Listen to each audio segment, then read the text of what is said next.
우리 믿음의 사람들이 복된 삶을 살 수 있는 것은 내 능력이요 내 힘이 아니라 우리의 삶을 날마다 예배하시는 하나님의 여호와 이레의 축복이 있기 때문입니다. 하나님께서는 우리 성도들을 사랑하셔서 일주일에 한 날을 정하시고 그 날을 예비하셔서 하나님의 사랑을 기억하게 하셨습니다. 뿐만 아니라 하나님께서는 귀한 성전을 예비하여 주셔서 주님 앞에 예배하며 우리의 심령이 다시 한번 새로워질 수 있는 축복의 은혜를 준비해 주신 것입니다. 오늘 우리가 예배하는 것은 그 놀라운 사랑을 기억하기 위해서인 줄 믿습니다. 그래서 그 삶을 통해서 우리가 다시 한번 새롭게 변화되는 결단의 삶을 살기 위해서 우리가 주 앞에 나왔는데, 그 은혜를 기억하면서 우리 옆에 분들과 함께 먼저 믿음의 인사를 나누겠는데요, 오늘은 이렇게 인사하셨으면 좋겠습니다. 하나님께서 당신을 사랑하십니다. 그 사랑으로 당신의 삶을 준비하십니다.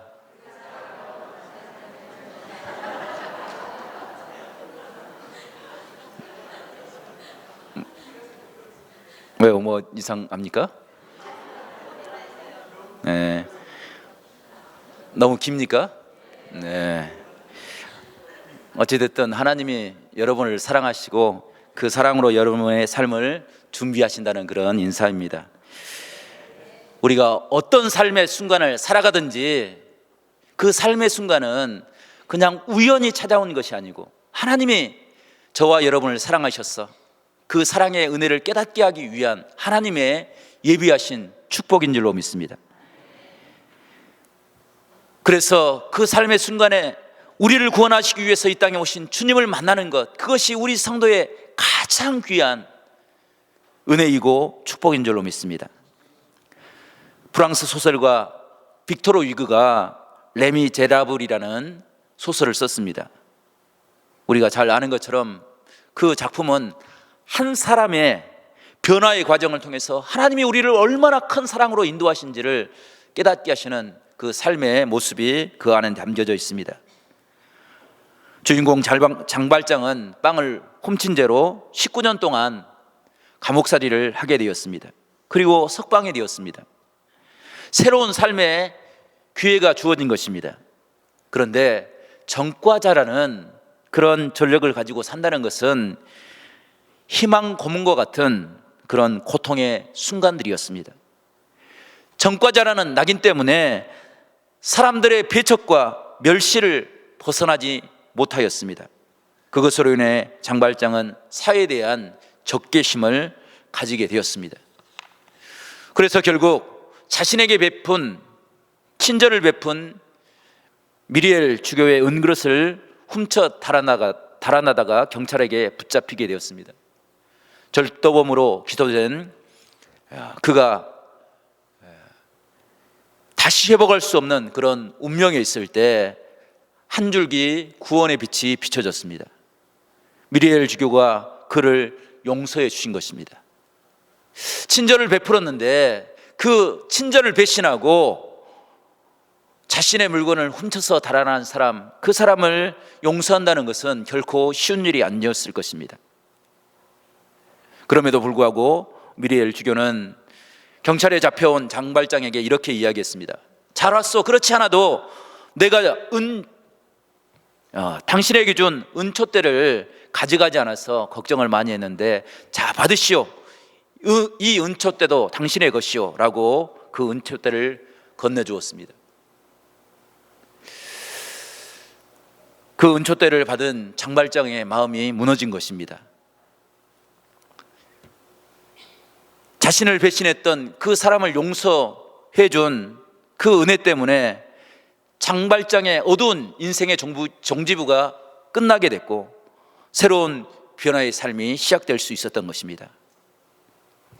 이 소설의 작가는 신앙적인 통찰력을 통해서 우리 성도들이 받고 있는 그 은혜가 얼마나 크고 놀라운지를 그 소설을 통해서 우리에게 이야기해 주고 있는 것입니다. 성도 여러분, 하나님이 우리를 사랑하시는 것은 우리가 사랑할 만한 자격이 있어서가 아니라 하나님을 배반하고 하나님의 말씀을 무시하고 하나님을 떠나버렸던 우리를 하나님께서는 다시 하나님의 은혜로 새롭게 하기 위해서 우리를 부르시고 구원의 자리로 초대하신 줄로 믿습니다. 이 예배 자리를 통해서 그 놀라우신 하나님을 깨닫고 하나님을 의지하며 살아가는 우리 모두가 될 수 있기를 간절히 축원합니다. 오늘 그 구원의 고백이 오늘 본문에 나와 있습니다. 예수님 이후로 교회사에 가장 막강한 영향력을 끼친 사람을 바울이라고 이야기할 때 이의를 제기할 수 있는 사람은 아무도 없을 것입니다. 왜냐하면 바울만큼 초대교회를 위해서 헌신하고 바울만큼 초대교회를 위해서 충성한 사람은 찾아볼 수가 없기 때문입니다. 그런 의미로 사도 바울의 모습을 상상해 본다면 바울의 모습은 우리가 범접할 수 없는 비범한 모습을 가지고 있는 그런 위대한 스승의 모습으로 보일 수 있을 것입니다. 그런데 오늘 말씀을 보게 되면 사도 바울의 모습은 결코 그런 모습이 아니었습니다. 사도 바울은 자기 스스로를 나는 질그릇과 같은 존재이다 라고 고백하고 있습니다. 성도 여러분, 질그릇은 어떤 존재입니까? 깨지기 쉬운 그릇을 질그릇이라고 이야기합니다. 뿐만 아니라 깨어지면 다시 고쳐 쓸 수 없는 그런 연약하고 값싼 그릇이 바로 질그릇입니다. 그런데 사도 바울은 자기 자신을 금그릇이다 이야기하지 않고 질그릇이다 라고 고백하고 있습니다. 성경을 찾아보면 사도 바울의 모습은 정말 질그릇과 같은 모습으로 소개되고 있습니다. 그는 고난 속에서 위태위태한 삶을 살아가고 있었습니다. 사도행전 16장을 보게 되면 빌립보에서 선교 여행을 하다가 바울과 실라가 잡혀서 옷이 찢겨지고 매를 맞고 착고에 차여서 옥에 갇히게 되었습니다. 그 옥은 죽기 전에 나올 수 없는 그런 험악한 곳이었습니다. 고린도후서 11장을 보게 되면 바울이 힘들고 어려운 순간, 고난당했던 그 삶의 순간을 온통 기록하고 있습니다. 그래서 후대 사람들은 그 고린도후서 11장을 바울의 고난장이다 라고 이야기했습니다. 바울은 여러 번 자지 못하고 줄이고 목마르고 여러 번 굶고 춥고 헐벗고 고통받는 죽음의 위협들을 당하였습니다. 뿐만 아니라 고린도후서 12장은 바울이 선교 여행도 하나님의 사명도 감당할 수 없는 그런 병든 몸을 가진 환자다라고 소개하고 있습니다. 바울은 그 질병의 모습이 너무나도 고통스러워서 하나님 앞에 3번씩 엎드려 기도합니다. 하나님, 이 질병을 고쳐주시고 거둬주시고 하나님의 사명을 감당하게 해달라고 하나님 앞에 기도할 때 하나님께서 사도 바울에게 응답하십니다. 내 은혜가 내게 족하도다. 그의 가장 약하고 힘들고 어려운 그 모습이 하나님을 만나는, 오직 하나님만을 바라보고 하나님의 구원의 은혜를 의지할 수 있는 그런 능력이 되었다라고 성경은 이야기하고 있습니다. 그 모습을 오늘 말씀에도 8절과 9절에 이렇게 소개하고 있습니다. 사도 바울은 사방으로 우겨쌈을 당하고 답답한 일을 당하고 박해를 받고 거꾸러뜨림을 당하였다라고 이야기합니다. 그 모습을 보면 정말로 안타까운 것 같습니다. 그런데 이 모습이 사도 바울에게만 해당되느냐? 결코 그렇지 않습니다. 우리의 삶을 돌아보면 우리도 질그릇과 같은 모습을 가지고 있음을 깨닫게 됩니다. 세상을 살아갈 때 염려하고 근심하고 불안한 마음을 가지고 내 가정이 깨어질까, 내 건강이 상할까, 내 꿈이 부서질까 염려하고 전전긍긍하며 살아가는 것이 우리들의 모습이라는 것입니다. 이것이 주님이 없는 인생의 삶의 모습입니다. 사도 바울도 환난 속에서 근심하며 염려하며 살아갈 수밖에 없었습니다. 그럼에도 불구하고 사도 바울은 결코 절망하지 않았습니다. 그런 상황에서도 흔들리지 아니하고 오직 하나님의 은혜만을 바라보는 그런 신앙의 삶을 살았습니다. 그런 삶을 살 수 있었던 비결을 오늘 본문은 우리에게 이야기해 주고 있습니다. 그것은 자신이 질그릇과 같은 존재에 불과하지만, 죄인 중에 죄수처럼 살아가고 있지만 내 안에는 나를 구원하시기 위해서 십자가를 신 주님의 사랑, 나를 새롭게 하기 위해서 날마다 나를 찾아오셔서 마음의 문을 두드리는 주님이 계시기 때문이다 라고 이야기하고 있습니다. 성도 여러분, 세상에 많은 교회들이 비난을 받고 있고 신앙의 사람들이 어려움을 겪고 있습니다. 그 이유가 무엇입니까? 그것은 진짜 그리스도, 주님을 만난 신앙의 모습들이 우리 안에서 자꾸만 사라져가고 있기 때문입니다. 그 시대, 이 시대를 향하여 사도 바울은 예수 그리스도를 진짜로 만남으로 내 삶의 진짜 보물을 가짐으로 어떤 상황 속에서도 흔들리지 말며 살아가라 말씀하고 있는 것입니다. 성도 여러분, 보배 되신 주님은 우리의 연약함을 가장 강함으로 바꾸시는 은혜의 하나님인 줄로 믿습니다. 우리를 구원하여 주시고 오직 하나님의 은혜를 바라보며 주님과 동행하는 복된 축복의 삶을 예비하시는 능력의 하나님인 줄로 믿습니다. 우리가 그 은혜의 하나님을 의지하며 살아갈 때 우리 안에 놀라운 회복의 역사가 늘 함께할 수 있기를 간절히 축원합니다. 우리 안에 존재하신 보배는 우리에게 어떤 의미가 되시는 것입니까? 그것을 우리가 두 가지만 묵상하면서 함께 은혜를 받기를 원합니다. 첫 번째, 우리의 보배 되신 주님은 날마다 우리를 새롭게 하기 위해서 우리에게 구원의 은총을 베푸시는 은혜의 하나님인 것을 우리에게 사도 바울은 이야기하고 있습니다. 구원은 사도 바울이 가진 지식이나 신분이나 재물로 이루어지는 것이 아닙니다. 구원은 주님께서 주신 저 십자가의 은혜, 그 은혜가 우리 안에서 완성됨으로 하나님의 사랑을 깨닫게 될 때 구원의 역사가 이루어지는 것입니다. 사도 바울은 결코 고난이나 고통을 두려워하지 않았습니다. 오히려 고난 속에서 나를 사랑하셨던 크고 놀라우신 하나님의 사랑의 은혜를 7절에서 이렇게 고백하고 있는데, 오늘 7절 말씀을 저와 여러분이 다시 한번 읽어보겠습니다. 7절 말씀입니다. 시작. 우리가 이 보배를 질그릇에 가졌으니 이는 심히 큰 능력은 하나님께 있고 우리에게 있지 아니함을 알게 하려 함이라. 아멘. 성도 여러분, 우리 믿음의 사람들에게는 큰 능력이 있다는 것입니다. 그런데 그 능력은 나에게 있는 것이 아니라 나와 함께 하시는 하나님의 은혜를 깨닫게 될 때, 하나님께 의지하게 될 때 그 능력을 깨달을 수 있다라고 말씀하고 있는 것입니다. 바울은 이러한 경험을 하고 난 후에 인생을 살아가는 힘, 그 힘을 하나님께로부터 날마다 공급받기를 원했습니다. 그 힘으로 자신의 연약함을 뛰어넘어서 하나님의 놀라우신 은혜를 드러내는 복된 삶을 살게 되었던 것입니다. 성도 여러분, 바울이 행하였던 사역은 자신의 가장 연약할 때 하나님을 의지하며 주의 은총을 구할 때 이루어지게 되었습니다. 빌립보에서 주님이 함께 하시는 그 은혜를 깨닫고 주의 이름으로 명령할 때 귀신이 떠나갔습니다. 드로아에서는 죽은 유두거가 살아나는 놀라운 은혜를 경험하게 되었습니다. 그것은 사람의 힘으로 불가능한 일이었습니다. 오직 예수의 이름으로 하나님의 능력을 의지하며 하나님의 은혜 앞에 순종할 때 하나님께서 이루시는 놀라운 축복의 은혜였던 것입니다. 사도 바울이 병든 몸으로 하나님의 은혜를 기억하고 충성할 때 하나님께서는 가장 능력 있는 사역자로 사용하여 주시고 하나님의 구원의 은총을 베풀어 주었습니다. 이것이 은혜인 것입니다. 우리는 가끔 은혜를 오해하는 경우가 있습니다. 은혜를 내가 강하여지고 내가 높아지고 내가 남보다 많은 것을 갖는 것, 그것을 은혜라고 생각할 때가 있습니다. 그러나 사도 바울은 하나님의 은혜는 내가 높아지고 내가 강해지고 내가 많은 것을 가진 것이 아니라 하나님의 영광을 드러내는 것, 온전하신 하나님의 사랑의 은총을 바라보는 것이라고 말씀하고 있는 것입니다. 은혜는 상황 때문에 갖는 감정이 아닙니다.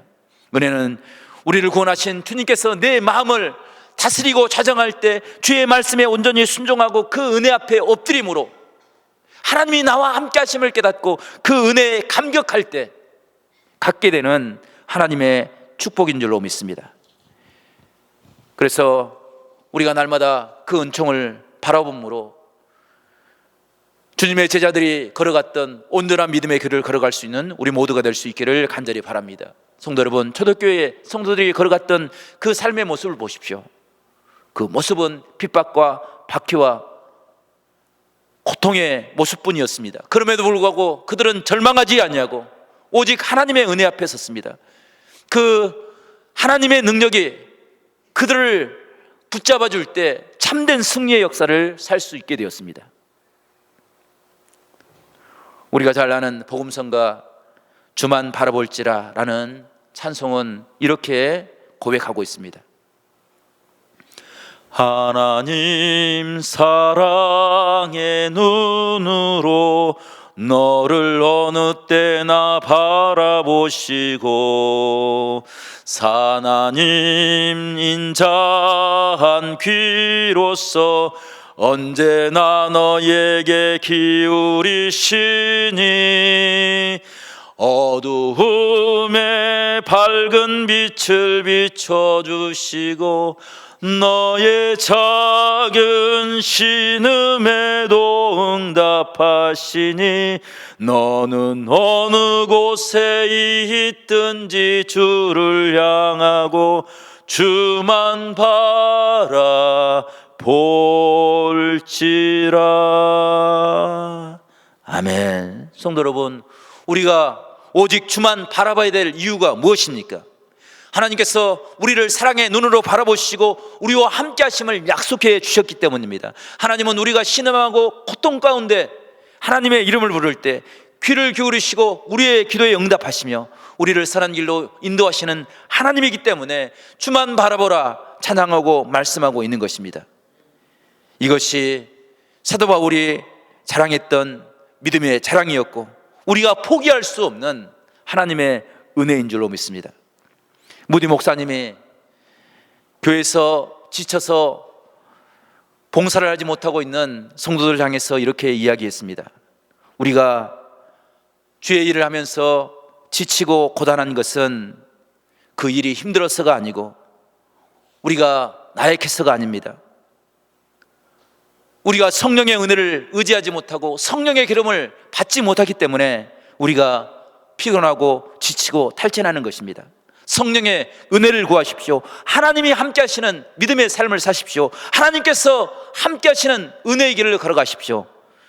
그 길이 우리를 지키는 축복이 됩니다 라고 이야기했습니다. 성도 여러분, 우리도 세상을 살아가면서 또 주의 성전에서 예배하며 봉사할 때 성령의 기름을 바라봄으로 초대교회 성도들처럼 강하고 담대한 믿음의 삶을 살아가는 우리 모두가 될 수 있기를 간절히 축원합니다. 하나님의 말씀을 읽을 때 우리와 함께 하시는 은혜 하나님을 깨닫고 고백하는 복된 삶을 살아가기를 간절히 축복합니다.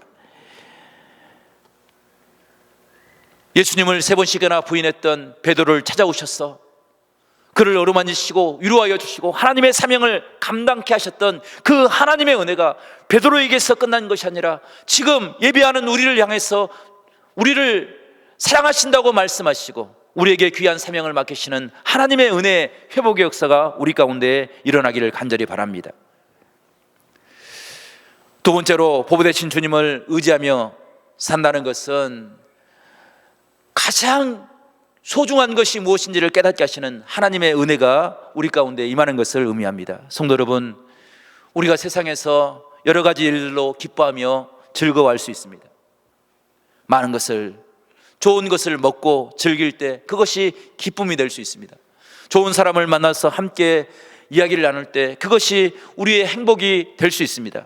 그러나 그것보다 더 중요한 것은 주님이 나의 구주인 것을 깨닫고 세상의 어떤 것보다 가장 귀한 것을 깨닫고 그 은혜를 의지하며 살아가는 것, 그것이 참된 은혜이고 우리의 보배가 되신 주님을 바라보며 사는 신앙의 모습이라 말씀하고 있는 것입니다. 그래서 15절 말씀은 이렇게 우리에게 이야기하고 있는데 15절 말씀을 저와 여러분이 다시 한번 읽어보겠습니다. 15절 말씀입니다. 시작. 이는 모든 것이 너희를 위함이니 많은 사람의 감사로 말미암아 은혜가 다하여 넘쳐서 하나님께 영광을 돌리게 하려 함이라. 아멘. 성도 여러분, 하나님께서는 우리를 위해서 많은 것을 예배하시고 준비하시되 우리가 만나는 사람, 우리가 만나는 모든 사건들을 통해서 하나님의 은혜를 깨닫게 하시고 그 은혜를 감사로 고백하며 하나님께 영광을 올려드릴 수 있도록 귀한 축복의 삶을 예비해 주셨다 말씀하고 있는 것입니다. 그 길을 위해서 10절 말씀 보게 되면 주님께서는 십자가의 은혜를 베풀어 주실 뿐 아니라 그 은혜를 의지해서 13절 말씀 믿음의 길을 걸어갈 수 있도록 우리를 축복해 주셨다 말씀하고 있는 것입니다. 사도 바울이 주님의 그 은혜를 의지해서 고린도 교회를 위해서 초대교회를 위해서 충성을 다하며 살아갔습니다. 그는 자신이 가지고 있는 지식이나 신분을 통해서 남들보다 더 많은 것을 누리며 살아갈 수 있었습니다. 그럼에도 불구하고 그 모든 것들을 다 포기하고 험하고 힘들고 어려운 길을 감사함으로 걸어갔습니다. 그 이유가 무엇입니까? 가까이로는 당시 고린도 교회 성도들 한 사람 한 사람을 구원하기 위해서, 그들에게 참된 믿음의 은혜를 가르치기 위해서 그는 모든 것을 다 배설물처럼 포기하고 하나님의 믿음의 길을 걸어간 것입니다.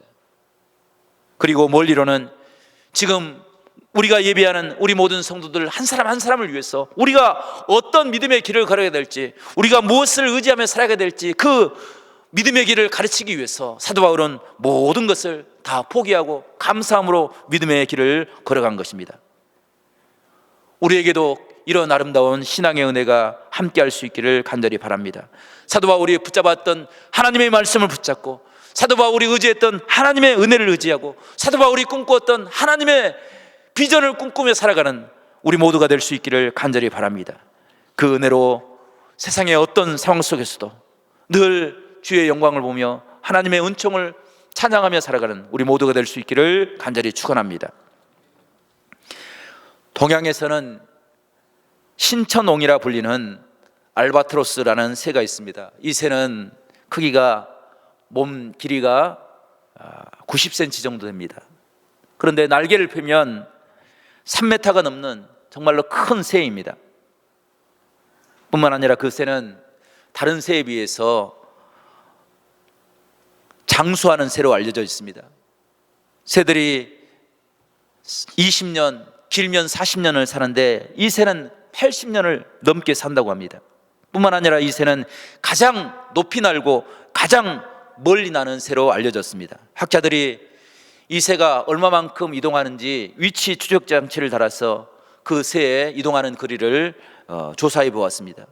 이 새는 한 해 무려 8,500km를 비행하고 있었습니다. 이 새가 가장 높이, 가장 멀리, 가장 오래 살 수 있는 것은 이 새가 비행하는 비행의 원리에서 찾아볼 수 있습니다. 알바트로스 이 새는 높은 벼랑 위에서 거세게 몰아치는 바람에 자신의 몸을 내던집니다. 그 바람을 타고 날개를 펴서 폭풍의 꼭대기까지 오른 후에 바람이 잦아들면 미끄러지듯이 활강을 하는 그런 비행의 시간을 갖습니다. 이 새는 비행에 필요한 에너지를 98%는 바람에서, 그리고 단지 2%만은 자신의 날갯짓으로 얻는다고 합니다. 그래서 동양 사람들은 이 새를 신천옹이라고 불렀습니다. 그 이름의 뜻은 하늘을 믿는 오래 사는 새라는 그런 의미를 갖습니다. 이 새가 오래 살 수 있는 것, 멀리 날 수 있는 것은 자신의 힘만으로, 자신의 능력만으로, 날갯짓으로 자신의 삶을 살아가는 것이 아니라 바람에 맡김으로, 하늘을 의지함으로 오래 살 수 있고 멀리 날 수 있다는 것입니다. 이런 삶을 사는 알바트로스 새와 반대로 사는 새가 있는데 이 새가 바로 벌새입니다. 벌새는 크기가 불과 6cm에 불과합니다. 이 작은 새는 1초에 80번 이상을 날갯짓을 한다고 합니다. 그러니 심장이 터질 것 같은 그런 순간들을 보내는 것, 자기 힘으로 날려고 하니 멀리 날 수도 오래 날 수도 없습니다. 벌새의 수명은 고작 4년에 불과하다고 합니다.